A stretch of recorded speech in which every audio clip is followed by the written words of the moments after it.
Ever sat through a mandatory training and forgotten literally all of it an hour later? Yeah, it happens to everyone.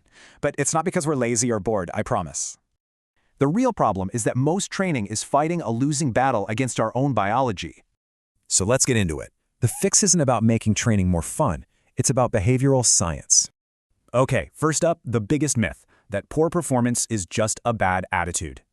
But honestly, the evidence shows it's rarely a want-to problem. It's almost always a how-to problem. And you just can't motivate someone who doesn't have the right skills. It's like burning money. All right, myth number 2 is the idea that learning is some kind of one-and-done event. But companies do it all the time with this sheep dip model. One training, and poof, you're an expert. Of course, that leads directly to this, the forgetting curve. Retention just nosedives without reinforcement. I mean, it's just biology. Our brains are literally designed to dump information we don't use. The science is super clear on this. To make learning stick, you have to train, then nudge, then reinforce. And that brings us to our third and final myth, the idea that training can somehow beat the company culture. This quote absolutely nails it. Those unwritten rules and what your peers are doing, that's what's powerful.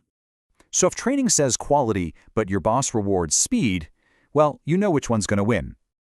So how do we actually fix this? The answer comes from a totally different field, consumer science.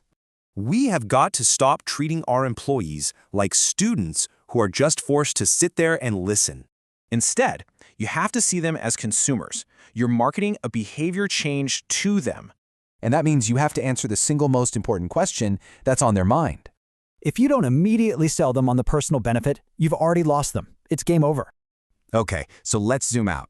What's the big takeaway for the business as a whole? It really means learning and development teams can't just be order takers anymore. Their whole role has to evolve. When L&D starts using science to solve real problems, it stops being a cost and starts driving profit. So the next time a training initiative doesn't work out, don't automatically blame the people. Instead, ask this, because this question right here reframes the entire problem and points to the real solution.